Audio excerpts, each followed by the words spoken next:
Pastor Bohr, and thank you, and his ministry, Secrets Unsealed. How many of you have been on the website and watched some sermons before? I'm sure everybody has. So we all greatly appreciate your ministry now.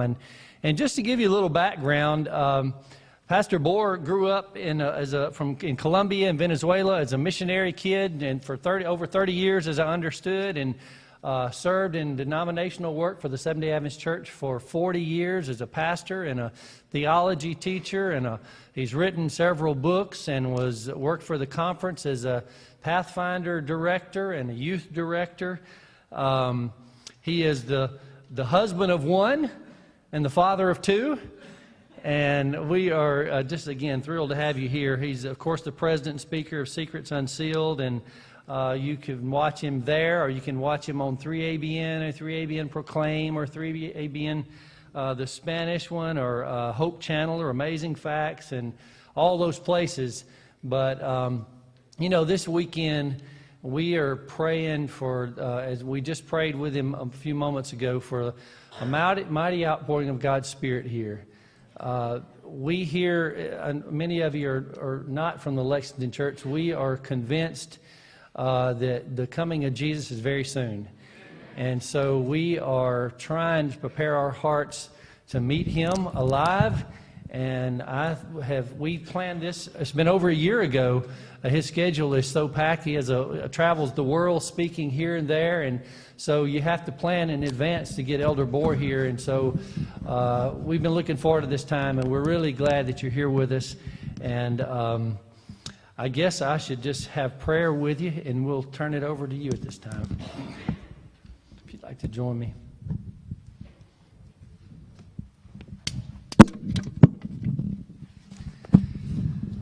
Father, again, we are praying for your Spirit.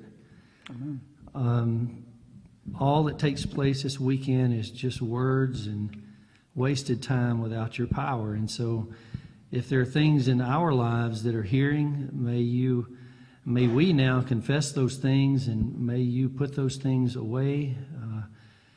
Help us, Lord, have our hearts surrendered to you. And of course, we're praying for Elder Bohr, and may your Holy Spirit, we're grateful and thankful that he made it here safely, and we're asking that you will work in and through him this weekend here in Lexington, Kentucky, and throughout those who are watching, I'm sure, worldwide as we stream this. But Lord, please send your Spirit, bless us, speak to our hearts, prepare us for your coming. In Jesus' name, amen. Amen. Thank you.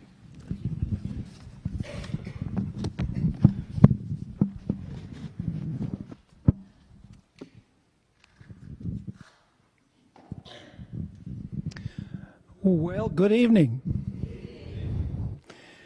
It's good to see so many of you out early in the evening on a Friday. I've been the husband of one wife, the same wife, for 43 years, as of December 23. She must have the patience of the saints. They say that she's ready for translation. Anyway, it's a real pleasure to be here with you.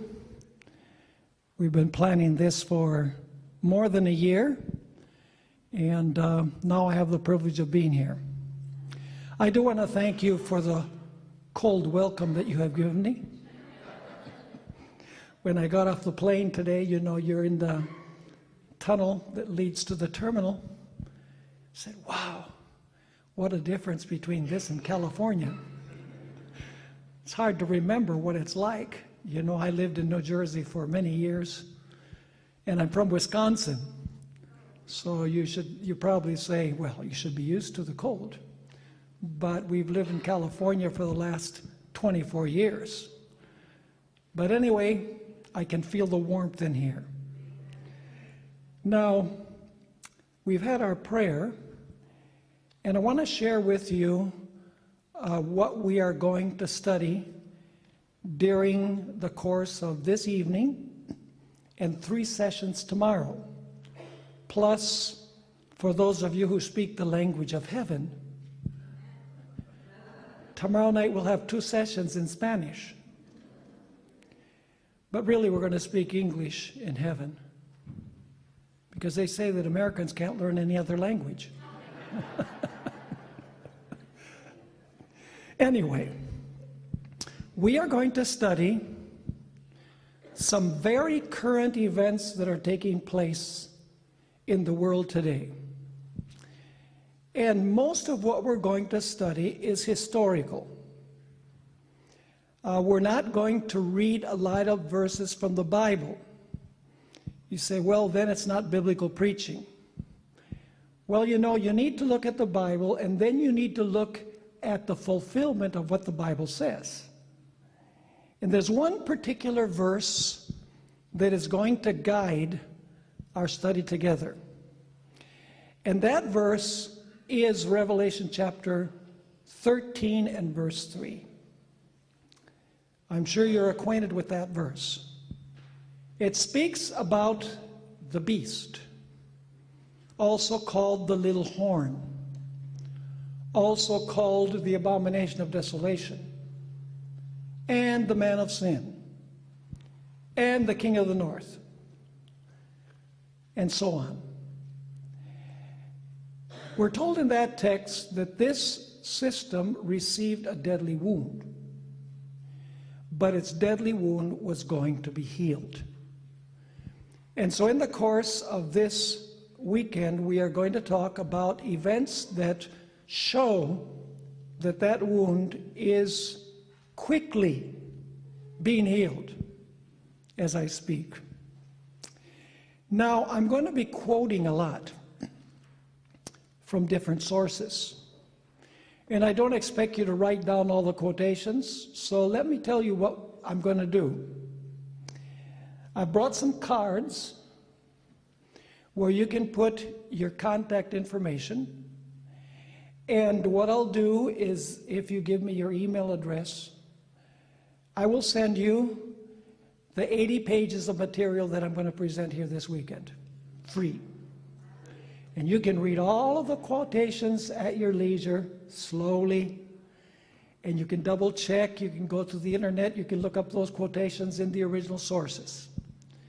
So I brought this stack of cards, and they will be up here, and if you wish, after the meeting this evening, you can fill out the card, make sure you give it to me, and then we will, within a couple of weeks, once the secretary gets all of the email addresses inputted, then we will be sending that out to you free of charge. Now, the title of what we're going to study is Thesis, Antithesis, and Synthesis.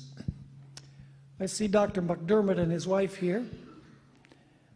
What we're going to study is new material. I'm in the process of writing 2 newsletter articles for our Secrets Unsealed newsletter. And much of the content that I'm going to share with you this weekend will be in those newsletter articles. The title is Thesis, Antithesis, and Synthesis. And you're probably wondering what that means. Well, probably many of you know that an individual called Karl Marx wrote a very famous book, Das Kapital. And he also co-authored a book titled The Communist Manifesto. He co-authored it with an individual called Friedrich Engels. And there, in those books, he referred to history, to the flow of human history, with the words thesis, antithesis, and synthesis. That's how Marx described history. Now, you're probably wondering why he referred to the flow of history with those words. So I'm going to read you 2 definitions. One of them we find in the Encyclopedia Britannica, and the other one I got from the internet, from Wikipedia. And you know, Wikipedia isn't always accurate, so you have to check all of the other sources to make sure that their description squares with reality.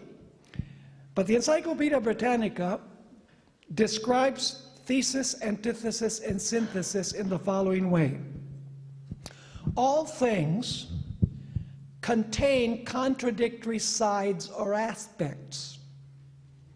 So all things contain, according to this, contradictory sides or aspects, whose tension or conflict is the driving force of change. Now, the conflict between the two is the driving force for change. And then the last part of the definition is eventually transforms or dissolves them. In other words, dissolves the contradiction between the two sides, dissolves them. So in other words, the thesis and the antithesis are in total opposition. But the tension between the two eventually leads to the point of dissolving the tension, and this dissolves the contradiction between the two. In the other definition, we have the following explanation. The triad, thesis, antithesis, and synthesis, is a progression of three ideas or propositions, in which the first idea is followed by a second idea that negates the first. And the conflict between the first and the second ideas is resolved by a third idea. So in short, the idea is that in the flow of history, you have a movement that rises. Later on, you have a movement that is totally opposite to that one that arises. And the tension between the two eventually dissolves the tension, and they synthesize or they come together. Are you following the definitions? Now let's apply this paradigm to history as we find it in the book of Revelation. First of all, the thesis. As we all know, for 1260 years, the papacy had the states of Europe in submission to her agenda.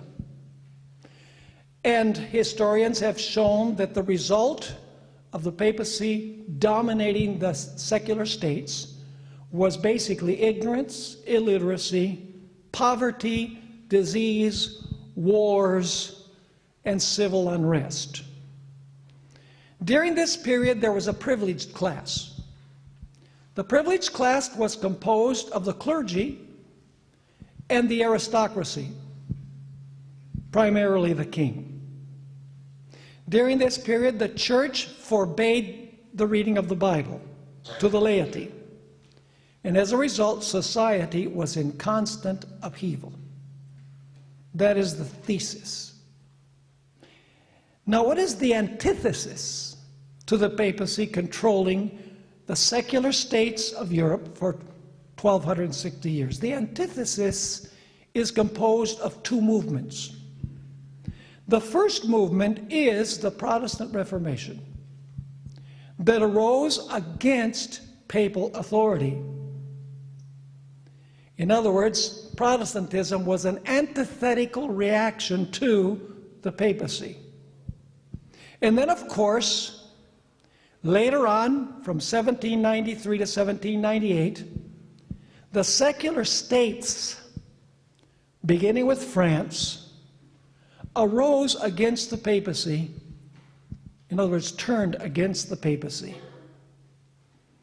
The French Revolution thinkers inspired the proletariat, that is the common people, the poor, the underprivileged, the ignorant, the illiterate, and the sick, to rise against the privileged clergy and against the aristocracy that had colluded with the church for a period of 1260 years, approximately.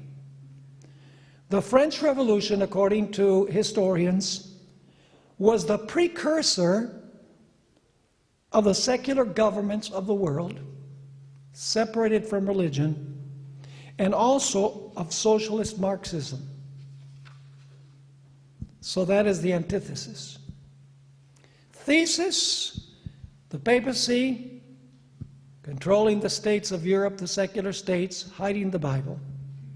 The antithesis, Protestantism, rises against the papacy. 1517 is the date that is usually given. And then culminates with the secular states of the world, beginning with France, become secular and turn against the church. Now, what is the synthesis? For many, many years, there was a conflict or controversy between the papacy and Protestantism and the secular powers. The synthesis will take place at the very end of human history. I believe that we're seeing it as we study this weekend. What is going to happen is that Protestantism, the tension between the papacy and Protestantism, the tension between the papacy and the secular powers of the world is going to disappear. It's going to dissolve. And these three systems are going to synthesize or come together. The conflict will be resolved. Are you following me or not? Now let's begin studying this antithetical relationship between the papacy and the secular governments of the world, and I'm going to refer particularly to communism or socialism. Let's begin our study with the relationship between the papacy and the secular powers of the world during most of the 20th century. The Cold War, many of you are old enough to remember the Cold War. Oh, for those days, right? Because at that time you had East and West. Now you have everything in disarray. But anyway, the Cold War began in 1947. And shortly thereafter, more specifically 4 years later, in 1951, an Australian evangelist by the name of Lewis Weir wrote about the enmity between the papacy and communism or socialism. And I want to read that statement. It's in a little book called Before Probation Closes. I want you to notice what he says about the enmity between the papacy and communism during the period of the Cold War. I read, "The world knows that atheistic communism and domineering Romanism are today in a death fight." So what was happening in 1951? Communism and Romanism, which is a term that was used to describe the papacy, are today, that is in 1951, in a death fight. And then he brings a third entity into the equation. He wrote, "We all know too that Protestantism is to Romanism as detestable an enemy as communism." So what was the relationship between the papacy and Protestantism in 1951? Enemies. What was the relationship between the papacy and the secular powers of the world, particularly represented by communism? Enmity. He continues, "Rome has no favors or peace with either." That is, with Protestantism or with communism or socialism. Today, by the way, it's called globalism. He continues, "Today, 1951, especially since Protestant democracies are at odds with Russia." So Protestantism was at odds with communism also. Today, especially since Protestant democracies are at odds with Russia, listen carefully now, Romanism diplomatically flirts with some influential Protestant groups or individuals in order to win their support in her fight to maintain her political and religious system throughout the world. So in other words, the papacy was flirting with Protestantism because Protestantism, in the biggest Protestant nation, capitalist, was at this time a deadly enemy of communism, right? So he says that that the Catholic Church was flirting with Protestantism because Protestantism would help them in their enmity against communism. However, we're also stated in the same book that Roman Catholicism and communism or socialism have many characteristics and objectives in common. Let me read from the book Probation Closes, page 31. We must not forget that communism is more a rival to Romanism than an enemy. Communism has more in common with Romanism than with any other religious body. Communism has what? More in common with Romanism than with any other religious body. You say, how can that be? They're deadly enemies. Continue. Communism has thrived best in Roman Catholic countries. True. Poor Roman Catholic countries. The quotation continues, Rome is therefore much more opposed to the political and international brand of communistic action than it is opposed to its atheistic doctrines. There's the papacy is not against communism because it's atheism, but because communism at that time was considered to be a rival. The quotation ends by saying, what Rome detests is communism, and what it fears most is its anti-Roman policy. So did the papacy dislike communism mainly because, communism is atheistic? No. Because communism was anti-papacy. So what Rome detests is communism, and what it fears most is its anti-Roman policy rather than its anti-Christian philosophy. Are you following me so far? So you say, what similarities are there between communism or socialism and the papacy? I'm going to draw 12 parallels. 12 similarities between communism or socialism and the papacy. By the way, we're not talking only about things that happened in the past. There's a strong move in the United States towards socialism. Now, how does that fit within the scenario of Bible prophecy? Well, you need to continue coming this weekend. There's one presentation that I'm not going to be able to make because we don't have enough presentations, and that is the role that Donald Trump plays in this whole equation. Donald Trump, ill-spoken, fickle as water, among other things, is presently the greatest obstacle that the Roman Catholic papacy has from implementing socialism on a global scale. And I'm going to share that with you a little bit later on. So let's examine the 12 similarities. First, both communism or socialism and Roman Catholicism are imperialistic. What do I mean by imperialistic? They want to establish a world empire.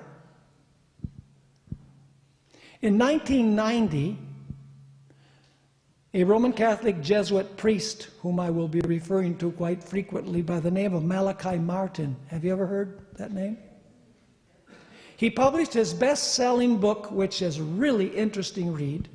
He was an intimate friend of John Paul II, by the way. Had almost direct access to him whenever he wanted. Very conservative theologically. And very anti-communist and pro-capitalist. Anyway, in 1990, he wrote his famous book, The Keys of This Blood. That's the title. The subtitle is, listen carefully, Pope John Paul II versus Russia and the West. How many powers are we talking about here? 3. What characterizes the countries of the West? Capitalism. So the subtitle is Pope John Paul II versus Russia and the West for control of the New World Order. So how many systems are struggling for control of the New World Order? 3. Communism or socialism, the papacy, and the capitalist countries of the West. On page 18 of his book, he wrote this, very interesting. You know, this is a book before its time.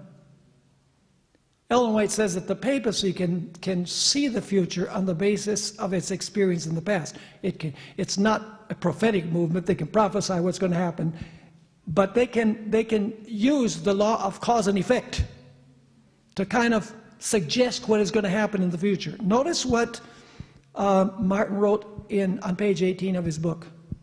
There is one great similarity shared by all 3 of these globalist competitors. So the 3 globalist competitors have one thing in common. What is it? Each one has in mind a particular grand design for one world governance. What do they have in common? Each one wants to establish an empire that governs the whole world. He continues, their geopolitical competition is about which of the 3, listen carefully now, which of the 3 will form, dominate, and run the world system that will replace the decaying nation system. This brings to mind the Tower of Babel, which is another lecture that I could have presented here on this particular subject. God had told the people at Babel to disperse, but they all came together. They wanted to establish, Ellen White says, a universal empire that would cover the whole earth. So what God did was he confused their languages so that they would establish separate nations. Because it's much more difficult for evil to consolidate when you have many different nations than if you have everybody on the same page because they have the same language and the same culture. And so once again, their geopolitical competition is about which of the 3 will form, dominate, and run the world system that will replace the decaying nation system. And then Malachi Martin states that he knows exactly who's going to win. He says the papacy is going to win. And the reason he gives is that Jesus gave the keys of this blood to Peter and his successors. And the gates of hell will not prevail against the papacy. So he's stating the papacy is going to win this competition. Not communism or socialism, not capitalism. The United States is the primary example of that. And then on page 16, he writes something really scary. He wrote, no holds barred. Because once the competition has been decided, what competition? Between the 3 entity. By the way, have you ever heard read Ellen White's statement where she speaks about a final union between three powers? The papacy, Protestantism, and worldlings. Worldlings means secular. So no holds barred, because once the competition has been decided, the world and all that's in it, our way of life as individuals and as citizens of the nations, our families and our jobs, our trade and commerce and money, remember all of this? Our educational systems and our religions and our cultures, even the badges of our national identity, which most of us have taken for granted. In other words, MAGA, make America great again. America first. You know, that stands in the way of the objective of communism and the papacy as well. So once again, all of these things, our families, our jobs, our trade and commerce, our money, our educational systems, our religions, and our cultures, even the badges of our national identity, all will have been powerfully and radically altered forever. In other words, the whole purpose is to control families, jobs, trade and commerce, money, educational systems, religions, cultures. And he says all of this will have been altered radically forever. And then he states, no one can be exempted from its effects. No sector of our lives will remain untouched.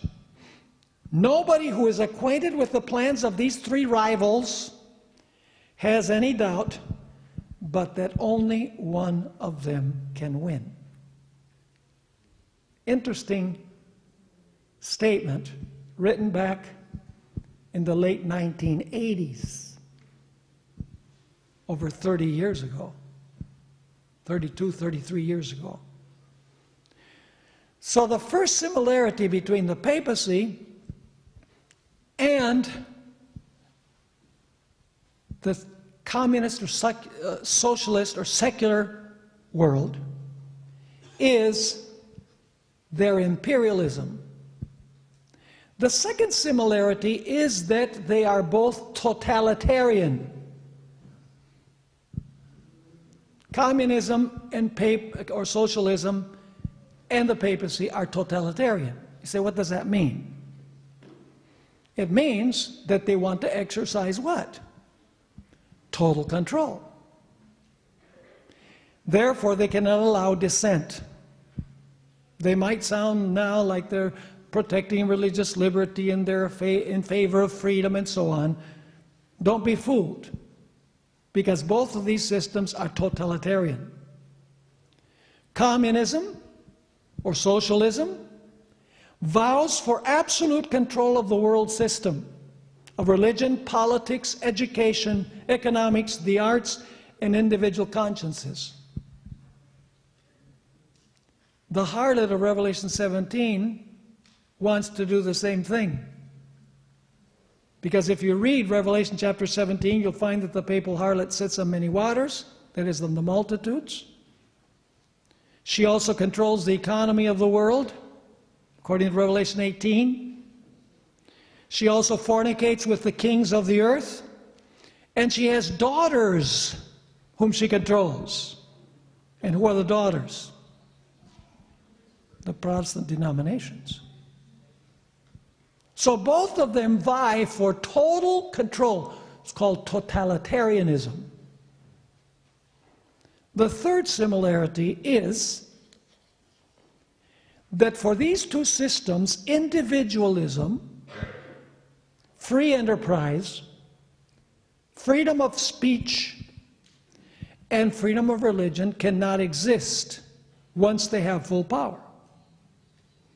Both communism and the papal power are bitter opponents of individualism, freedom of speech, freedom of the press, freedom of conscience, and freedom of worship. Why would they be against these? Because in individualism, with all these freedoms, they cannot exercise total and complete control. The fourth similarity is that both of these systems, the papacy and socialism or communism, is that both of them have a system of spying or surveillance. You know, communism had the KGB. For those of you who are not up on the news of what's happening in Venezuela, they have an organization called the SEBIN, spies on all political opponents. They've established a system where an individual represents a certain block of the city, and that individual is responsible to keep everybody in line on that block of the city. And of course, the Roman Catholic Church also has a system of surveillance or spying, such as the Opus Dei, which means the work of God, and the Jesuits. We will be speaking more about them in the course of this weekend. Similarity number 5. Both of them despise Protestantism. Why? Because Protestantism is primarily found in countries that are capitalist. And capitalism guarantees freedom of enterprise, freedom of speech, freedom of the press, freedom of religion, freedom of political preference, and individualism.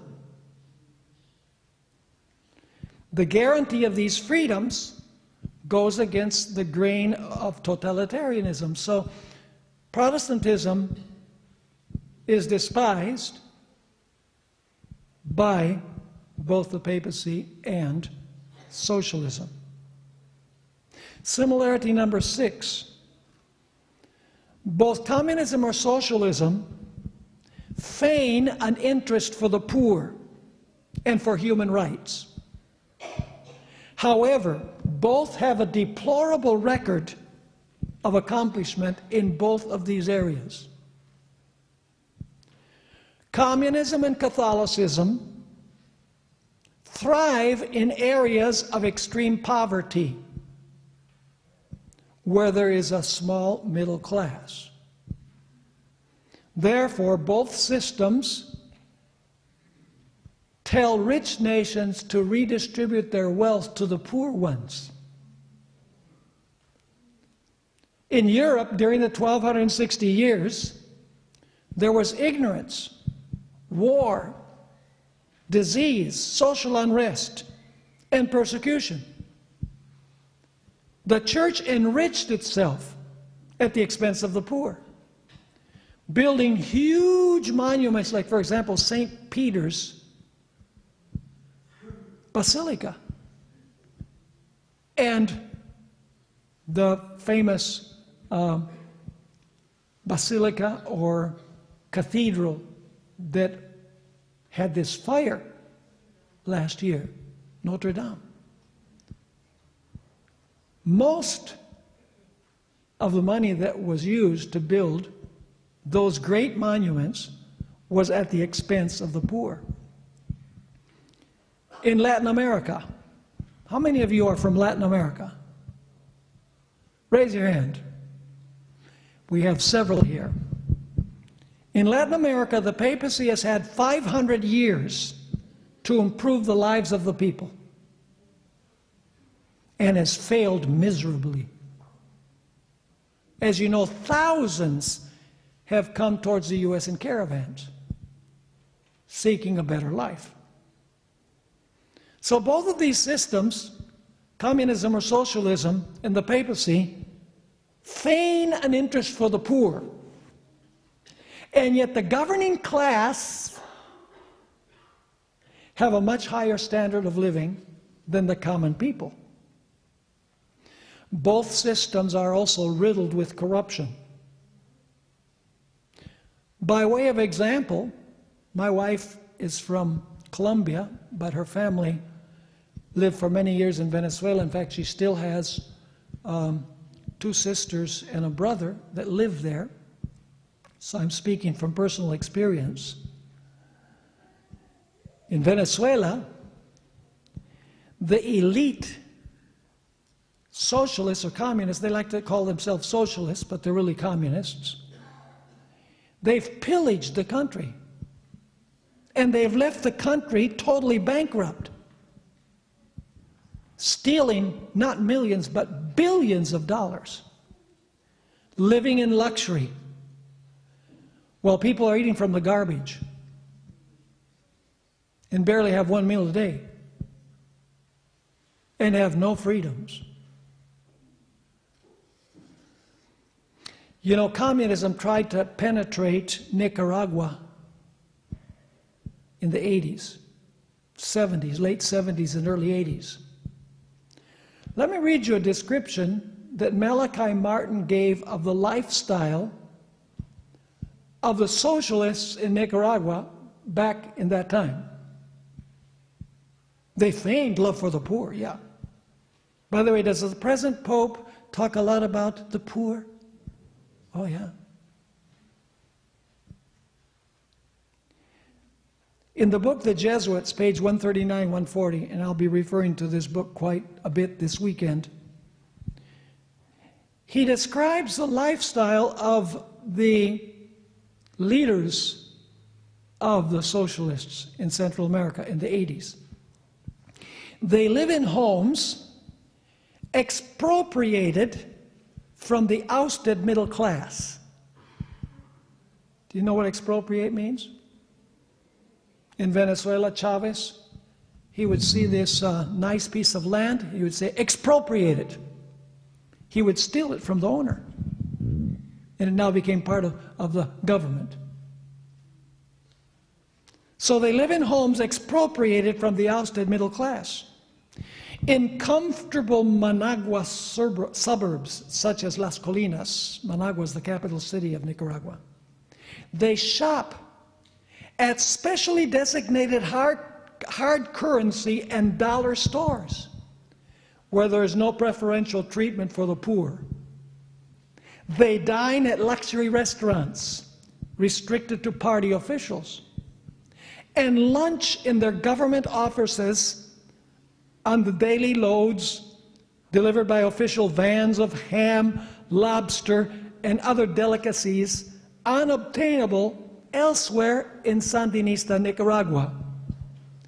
They relax in reserved box seats at the baseball stadium, enjoy unlimited supplies of gasoline and water that are rationed to the people, and vacation in the mansions of the Somoza dynasty. Somoza was the dictator that the communists overthrew, suitably rebaptized by the Sandinistas as protocol houses. They travel around their native Nicaragua with personal bodyguards of Cubans and East Germans who are armed with Soviet automatics, ostensibly to be pointed at potential assailants, but presumably equally effective against an activist priest who might waver in his enthusiasm for politics of the Sandinista brand. So they feign a love for the poor. Yeah, we need to distribute all of the resources of the nation equally among everybody. But the leaders don't live that way. By the way, do you know Ellen White wrote that it was never God's plan that poverty should disappear from the earth? So this ideal, you know, there's huge talk about eradicating poverty on the part of the papacy and on the part of the socialist governments of the world. The United Nations is foremost in talking about eradicating poverty from the world by taking money from the rich nations and redistributing it to the poor nations. Notice what Ellen White wrote in Volume 4 of the Testimonies, 551 and 552. It was not the purpose of God that poverty should ever leave the world. It was not the purpose of God. What? It was never the purpose of God that poverty should ever leave the world. The ranks of society are never to be equalized. For the diversity of condition which characterizes our race is one of the means by which God has designed to prove and develop character. Many have urged with great enthusiasm that all men should have an equal share in the temporal blessings of God. But this was not the purpose of the Creator. Christ has said that we shall have the poor always with us. So this ideal of socialism, this ideal of the papacy, is not God's plan. Similarity number 7. Both socialism or communism and the papacy have a long history of persecution. Let me read you a description of what occurred in the former Soviet Union in terms of persecution. Communism persecuting. 1 million imprisoned or exiled between 1927 to 1929.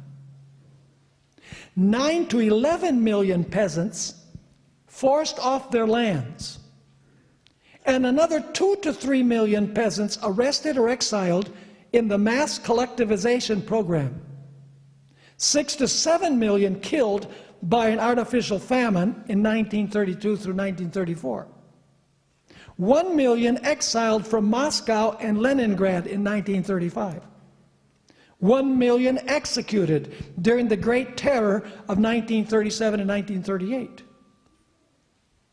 4 to 6 million dispatched to labor camps. 10 to 12 million people forcibly relocated during World War II. And at least 1 million arrested for various political crimes from 1946 to 1953. That's the record of communism or socialism, just in the Soviet Union. Did the papacy do the same thing during the 1260 years? You know, Daniel 7, it says that this system would persecute the saints of the Most High. Revelation 13 also emphasizes that. The 5th seal says that the martyrs that were slain by this system cried out, "Until when, O Lord, do you not judge and avenge our blood upon those who shed it on the earth?" Ellen Wright wrote in The Spirit of Prophecy, Volume 4, page 63, the mangled forms of millions of martyrs cried to God for vengeance upon that apostate power. So both systems are persecuting powers. Similarity number 8. Both systems oppose God. Really? Yes, in different ways. How does socialism or communism oppose God? Well, they openly say that they're what? We're the atheists. We don't believe in God. The state is God in Marxism or socialism. At least they have the sincerity to say, we are atheists, we don't believe in God. How does the papacy oppose God? 2 Thessalonians 2 says that it sits in the temple of God, showing itself to be God. It doesn't replace God with the state. It replaces God with the Pope. Both of them oppose God. Similarity number 9. Both of these powers, the papacy and socialism or communism, operate by a power from beneath, from the abyss, from below. A satanic power that hates the Bible, despises the Bible. Did the papacy war against the Bible during the 1260 years? Absolutely. Did communism in its heyday also forbid the Bible and persecute those who had Bibles? You know that they did. Both of these systems arise from the bottomless pit, according to the book of Revelation. I want to read from Great Controversy 268 and 269, where Ellen White describes how a power from beneath controlled the papacy during the 1260 years, and how the power from beneath, the power of Satan, did the same in the French Revolution, which gives birth to communism or Marxism. This is how it reads. In many of the nations of Europe, the powers that ruled in church and state had for centuries been controlled by Satan through the medium of the papacy.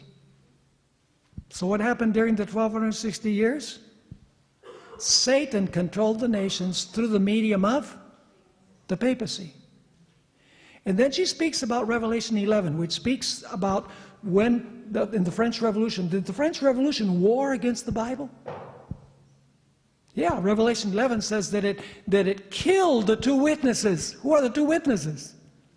The Old and New Testaments. So the papacy forbade the reading of the Bible on pain of death. Communism or socialism did the same thing. In France, Ellen White describes in this same statement, but here in Revelation 11 verse 7 is brought to view a new manifestation of satanic power. So there's an old manifestation of satanic power, that's the papacy, during the 1260 years, and then a new manifestation of satanic power, which is French, which wars openly against the Bible. Similarity number 10. Both systems grow, spread, and thrive by establishing and controlling the educational systems to brainwash students to buy into their philosophies. Do you know what's being taught in the universities of the United States of America? The secular public universities? Pure socialism is what is being taught. Does the papacy do the same in the schools that they have? Absolutely. Similarity number 11. And this might surprise you. We're going to discuss it more fully in the course of the weekend. Similarity number 11. Both socialism or communism and the papacy have embraced the evolutionary theory of beginnings. Interesting. Both believe and teach evolution as the origin of the universe and the origin of man. And then fact number 12, this is the comforting part. The book of Revelation explains that both of these systems will be overcome by the Lamb. In Revelation 17 verse 14 it says that Christ will overcome the kings because he is King of kings and Lord of lords. In Revelation chapter 17 says that the civil powers will turn against the harlot. And they will make her naked and desolate. They'll burn her with fire and eat her flesh. That's a way of saying that they're going to really be mad at her when they discover that she has deceived them into merging with her. So are you clear on the similarities? We're just setting the stage tonight. We need to know all of these details tonight for what we're going to be discussing in the 3 sessions tomorrow. Now let's talk about the papacy's world vision. The papacy's world vision. Because ultimately the papacy is going to be the catalyst that will overcome the tension between the papacy, Protestantism, and the secular powers of the world. What is the papacy's world vision? Since the times of St. Augustine, the Roman Catholic Church has two pillars that are the greatest theologians in its history. The first is St. Augustine. He died in the year 430 of the Christian era. And the other, St. Thomas Aquinas, who lived in the 1200s. Unrivaled theologians in the history of the Roman Catholic Church. But since the times of St. Augustine, the Roman Catholic Church has taught that the stone that hits the feet of the image of Daniel 2 is not the second coming of Jesus. You know, the stone hits the feet of the image and the stone becomes a mountain that covers the whole earth. We believe that that represents the second coming and Jesus establishing his everlasting kingdom at his second coming. From the times of St. Augustine till today, the Roman Catholic Church does not believe that in Daniel 2, the stone that hits the image is the second coming, and the mountain represents Christ establishing his kingdom, his eternal kingdom. They believe that the stone that hits the feet of the image and abolishes all of the nations represents the Roman Catholic papacy.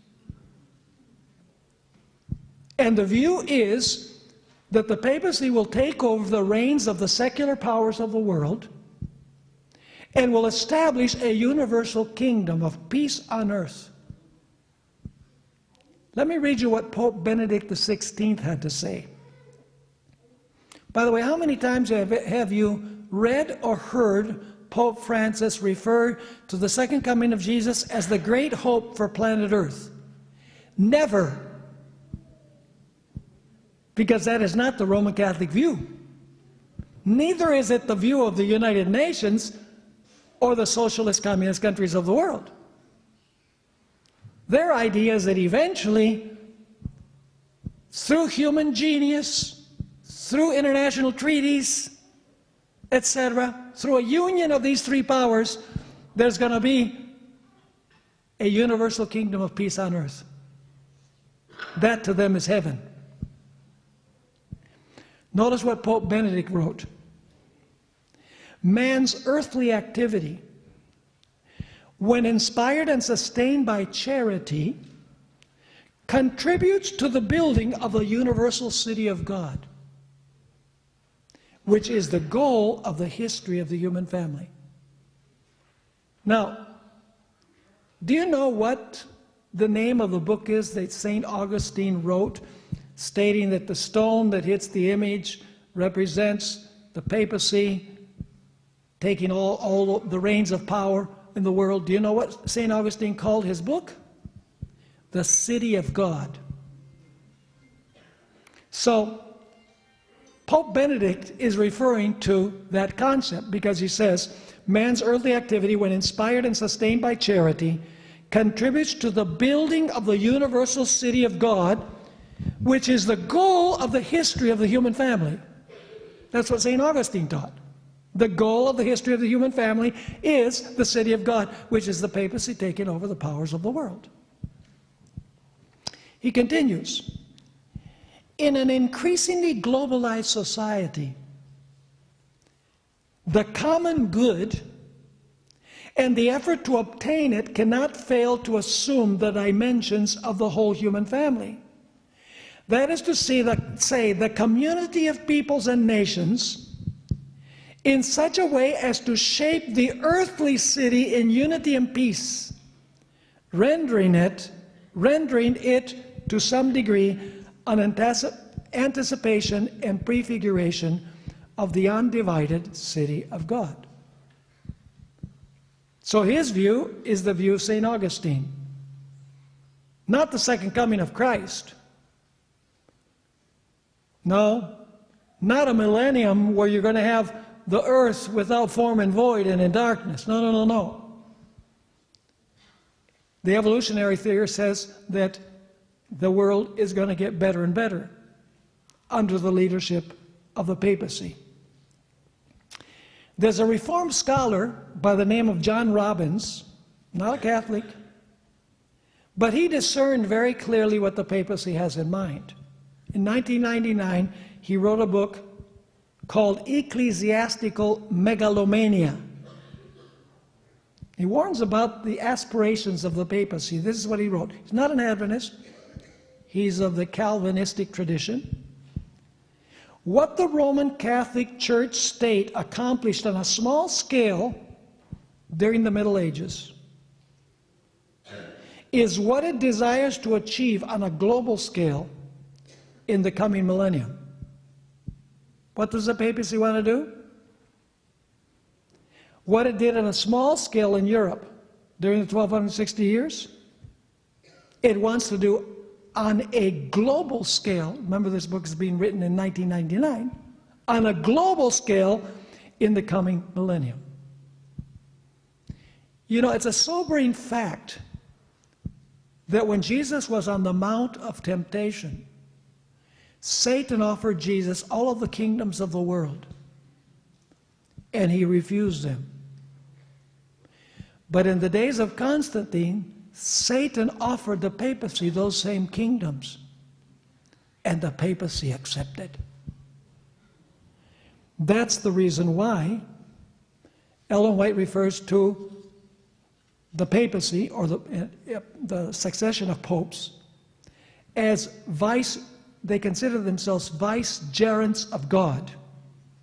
What is a vicegerent? It is a person to whom has been delegated power to act in the place of another person. A vicar, in other words. So when the papacy accepted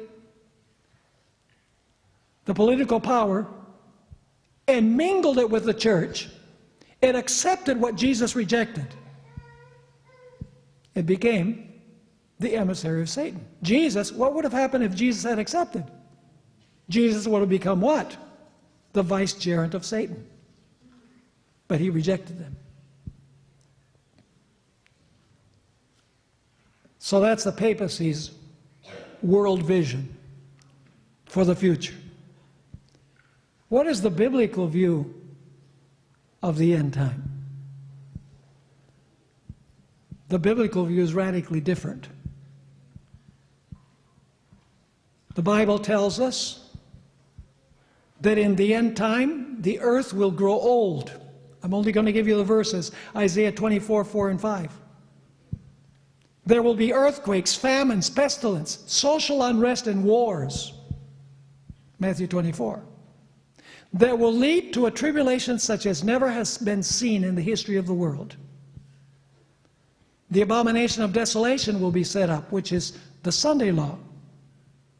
And all nations will hate and persecute God's faithful people. That's the end time scenario. Toward the end of the Great Tribulation, 7 devastating plagues will fall upon the earth and reduce the planet to the way it was before creation week. Decreation, in other words. And during the 1,000 years, the earth will be without form and void, and in darkness, with no life. After the 1,000 years, Jesus will come with the New Jerusalem, destroy sin and sinners, and miraculously and supernaturally create a new heavens and new earth. That's the biblical view. Radically different than the Roman Catholic and the socialist view, like day and night.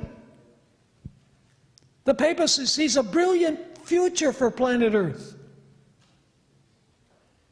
In the view of the papacy, human ingenuity and international laws will help solve the problems that we have in this world. And as a result, God's kingdom on earth will be established. Let me read you what Pope Francis had to say in a speech that he gave to the United Nations, the 70th anniversary of the General Assembly of the United Nations. Listen carefully to what he says. Among other things, human genius. What does human genius mean? In other words, human intelligence, human wisdom, Among other things, human genius, well applied, will surely help to meet the grave challenges of ecological deterioration and of exclusion of the poor. So according to the papacy, the world will be able to resolve its problems. Human genius will resolve the problems that we presently have. Everybody will come together, and then the city of God will have been built here on earth with the papacy as a moral voice. This radically differs from the biblical perspective. The biblical perspective tells us that we are strangers and pilgrims on this earth, and that the heavenly city is our home. Hebrews 11, verses 13 through 16. The Apostle Paul said, our citizenship is in heaven, from where we expect Jesus to come. By the way, this is the reason why I believe in the book of Revelation. Have you ever noticed the expression, those who dwell on the earth? It always refers to the wicked. The wicked are earth dwellers. This is their permanent home. This is where they focus their hope. Now, just allow me a few extra minutes here. Is that okay? Now, in order to be successful in implementing this vision, the papacy has to work on two fronts. In order to be successful in implementing its world vision, the papacy has to work on two fronts. First, the papacy must get the socialist, globalist, communist powers of the world to feel safe with the papacy. In other words, to get them to merge with the papacy. And you know, as Adventists we say, one of the great signs of the end is that Protestants are going to unite with the papacy. Let me say that there's something else that is even more important from the papal perspective, and that is the papacy needs to get the secular powers of the world to buy into her agenda. Because the deadly wound, folks, the deadly wound was not given to the Roman Catholic Church as a church. Let me ask you, in 1798, when the Pope was taken prisoner, were all the Roman Catholic churches shut down? Or did people keep on taking their children to be baptized, their babies to be baptized? Yes. Did they continue going to partake of the Eucharist? Yes. Did they continue going to confessional? Yes. The deadly wound is not that the Roman Catholic Church was going to cease to exist as a church. The deadly wound is that the civil power of the papacy would be removed. So what does the papacy have to do in order to be successful? It has to get the secular powers to buy into it again and to implement its agenda. Are you with me or not? So the first thing that the papacy needs to do to recover its power, to fulfill its world vision, is to get the secular powers of the world to trust her again. I don't know how our politicians, they must not be reading history.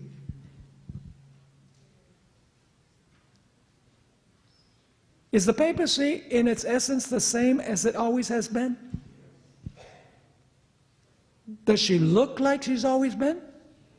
No, she doesn't look like she's always been. She speaks about the need to help the poor. The Pope washes the feet of the prisoners. He lives in humble quarters. He doesn't even live in the palace. You know, he lives in humble quarters. And everybody says, wow, you know, what a wonderful system.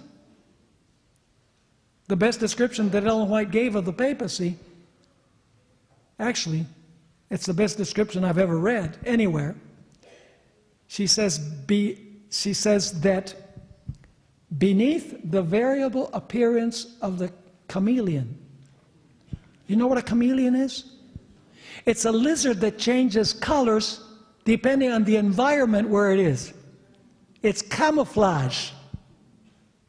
So she says, behind the variable appearance of the chameleon is the invariable venom of the serpent.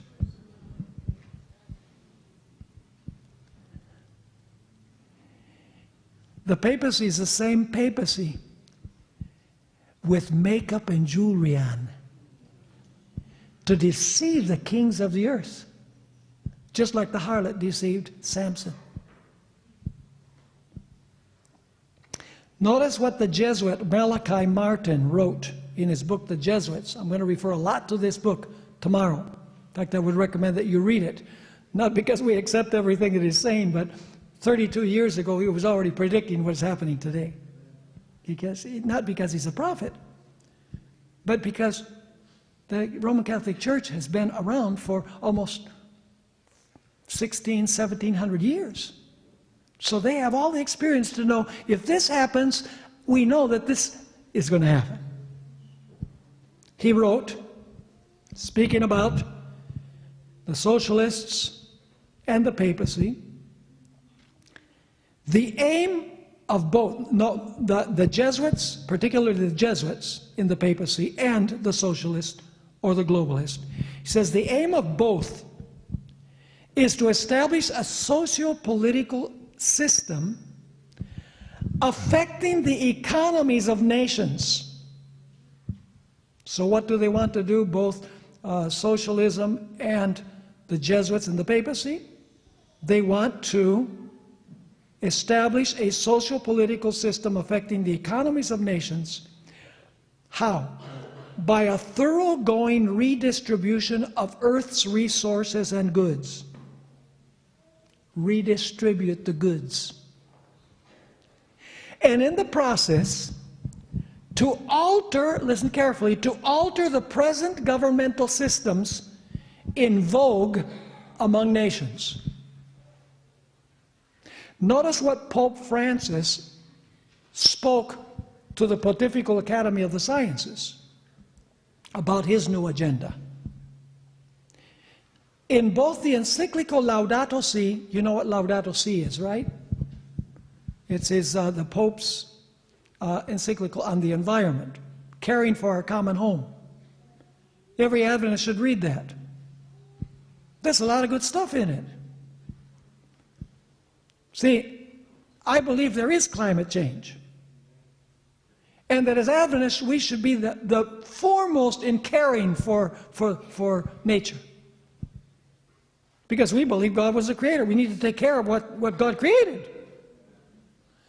The problem is the agenda behind it. By the way, there is climate change.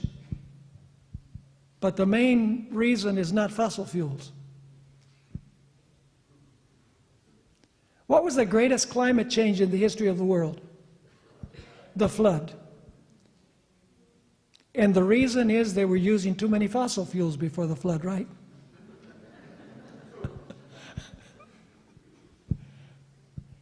The wickedness of man was great in the earth, and every intent of their hearts was only evil continually.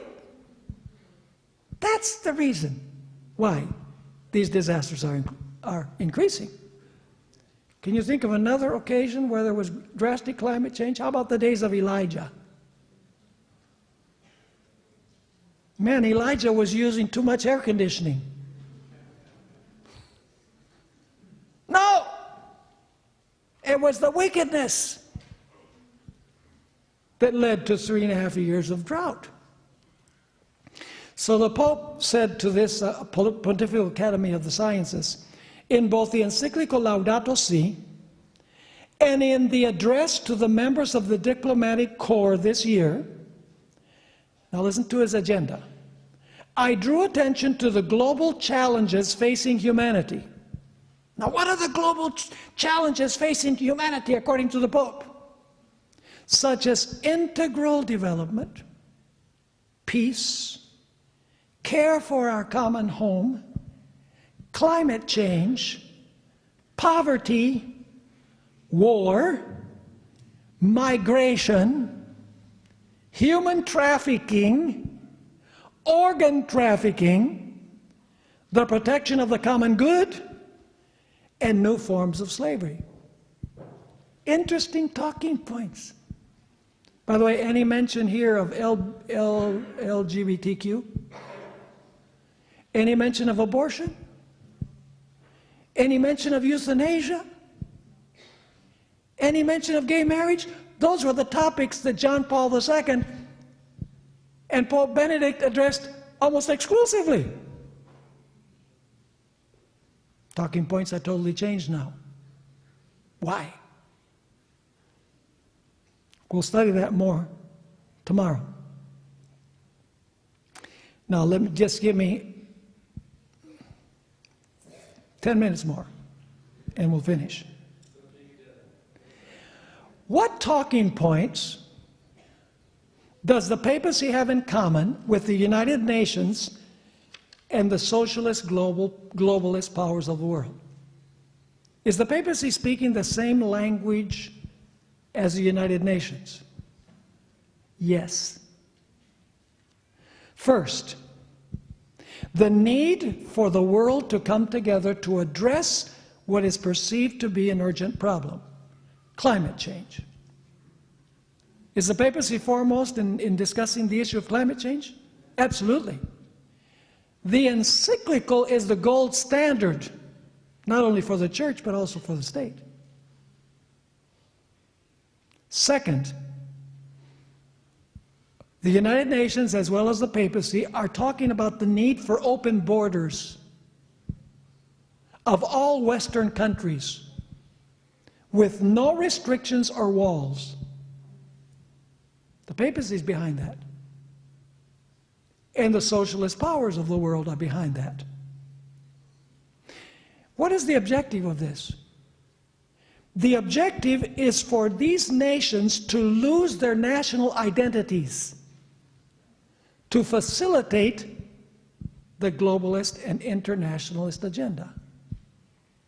Because when you have a large influx of immigrants that are not acquainted with the history of the nation and so on, the national identity becomes diluted.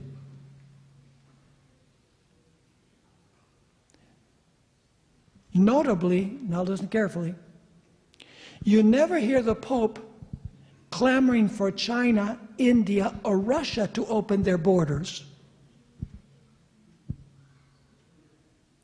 Any of you ever heard him say, China, open your borders, you have only Chinese there? Or Russia, open your borders. Or India, open your borders. Never. Who are the ones that are supposed to open their borders? The Western nations. The Pope focuses only on the Western capitalist countries. By the way, how many refugees has the Vatican received?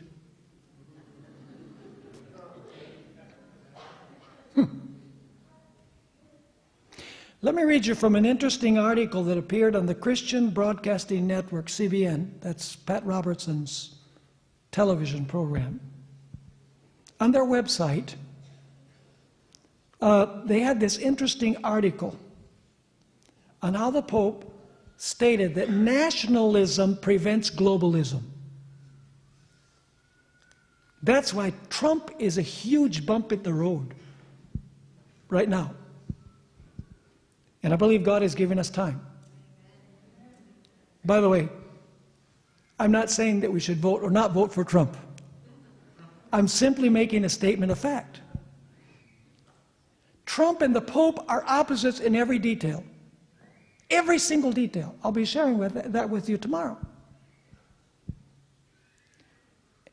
But if Trump should be not reelected, what could happen?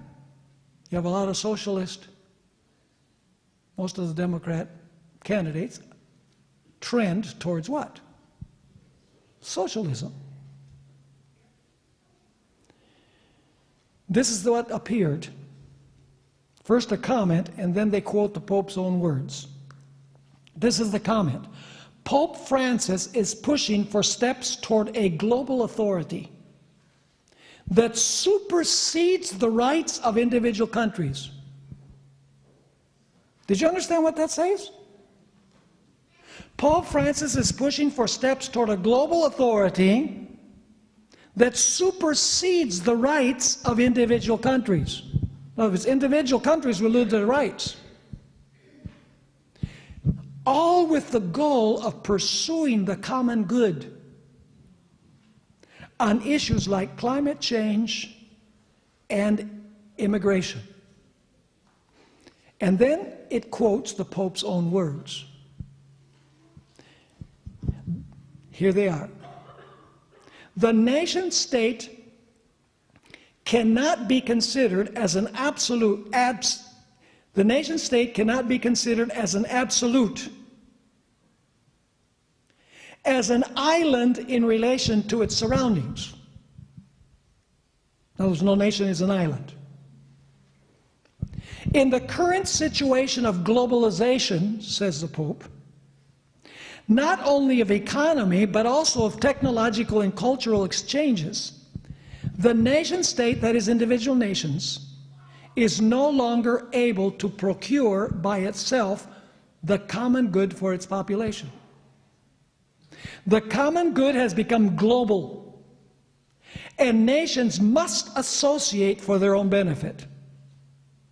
When a supranational, that is something that involves all nations, when a supranational common good is clearly identified, there is need for a special legally constituted authority capable of facilitating its implementation. Are you understanding what this is saying? He's not even trying to hide what the idea is. He continues, think of the great contemporary challenges of climate change, new slavery, and peace. Then he states, the church observes with concern the re-emergence almost everywhere in the world of aggressive currents toward foreigners, especially immigrants, as well as that growing nationalism which neglects the common good. So what does it say? Nationalism what? Nationalism, he says, neglects the common good. There is a risk of compromising already established forms of international cooperation, undermining the aims of international organizations as a space for dialogue and meeting for all countries on a level of mutual respect, and hindering the achievement of the Sustainable Development Goals unanimously approved by the General Assembly of the United Nations on 25 September 2015. The Pope is saying that he is 100% on board with the Sustainable Development Goals that were enunciated by the United Nations in the year 2015 at the 70th anniversary of the United Nations. You know, if you really want to get goosebumps, if you want to read something that's really distressing and disturbing, just Google Sustainable Development Goals, what the United Nations has in mind to implement by the year 2030. Scary stuff. And the Pope has embraced it. So the first talking point, climate change. Second talking point, open borders to dilute national identities so that the world can come together a lot easier. And the third objective, and we'll end with this one, the third objective is eradicating global poverty by redistributing the wealth of the rich nations to the poor. And that way all nations will be poor. I read one statement in closing, written by Malachi Martin in 1987 in his book, The Jesuits.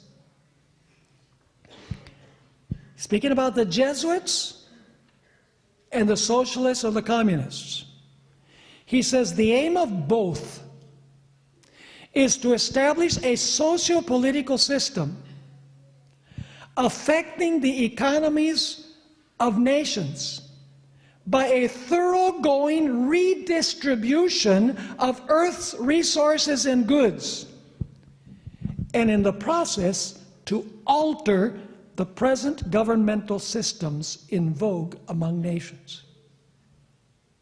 A total transformation of the world to globalism under the moral authority of the papacy. Are you with me? Now, we haven't talked about the second thing that the Pope has to do. He has to win over Protestants. But that will be the topic for the next exciting episode of what we are studying. Tomorrow we'll deal in the morning with some of the socialist catchwords that are used by the papacy, and then we'll talk about the second priority of the papacy, how to win over the Protestants. Ellen White says that the papacy would do it. She said over 120 years ago, she gave us 3 ways in which the papacy is going to be successful.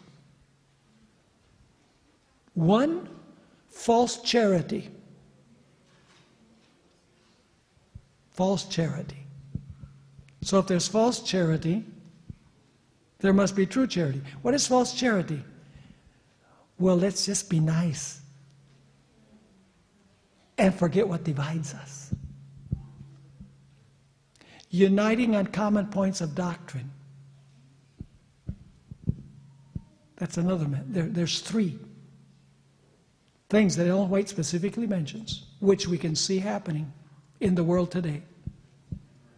How the great Protestant evangelists, how many times have you ever heard Rick Warren or Joel Osteen or Kenneth Copeland or T.D. Jakes? How many times have you heard them criticize the papacy? You don't hear it because we're supposed to be nice. We're supposed to focus on what unites us, not what divides us. Protestantism has no clout anymore. The Seventh-day Adventist Church is the world's last hope. No, Jesus, of course, is the last hope. Using this church. Does the devil know it? Oh, yes, he does. Divide and conquer. Has the devil been quite successful in dividing the Adventist church and distracting it from its mission? Yes. And we cannot allow it to happen. We have been chosen for a special purpose, to raise up the standard and the truths, the present truths for this time. And woe to us if we don't, because if we don't, we have no reason to exist. Let's pray. Father in heaven, we thank you for your word.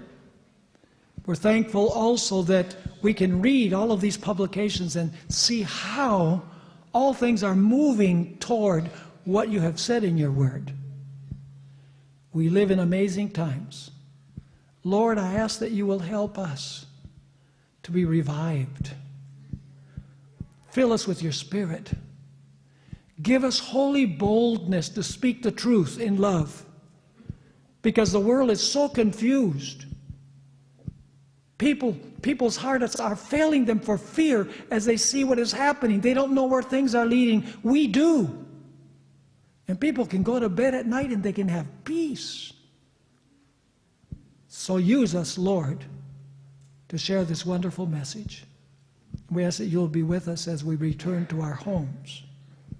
We pray in the precious name of Jesus. Amen. Amen. Thank you so much, Elder Bohr. I just want to mention a couple of things before we head out this evening. If you're not aware of the schedule, we have some in the foyer out there, so you'd be glad for you to pick up a schedule on the way out. We know we're going to also have those cards he mentioned to you before. He'll have those out there. Save one for me, Elder Bohr, okay? So get you a schedule, but tomorrow morning we're going to start at about 10:45, which normally we start our preaching, our service a little later than that. So we'll be streamlining things, moving things a little faster. So you want to make sure you're on time in the morning. So at 10:45 we'll have the first course. We'll have a regular Sabbath school at 9:30. We'd love to have you come for that, and then that'll end at 10:25. Around 10:45 we'll have our first session. Then at 12:30 we'll have a fellowship meal. Hope you can stay by for that. And then again at 2 we'll have a session on Francis the Socialist. 3:15 a question and answer. 4 o'clock Francis the Socialist Part 2. And then at 6 and 7:30 we're going to have two presentations on the sanctuary, and they will be in Spanish. So we're live streaming all of this. We don't want to discourage you from being here. We want you to be here with us. Don't stay home if you can be here. Well, they are predicting some bad weather tomorrow, so we'll have deacons. If you want to come, if you are able to, we'll park further away from the doors. Have some deacons who will help you park your car in the grass, whatever, tomorrow, if you can do that. We have an overflow room also in another room. We have a screen set up you can watch. So anyway, I was really blessed by the message tonight, and we are living in serious times, and so we're grateful for that. And with those words, I will bid you good night, happy Sabbath, and Lord willing, we'll see you in the morning.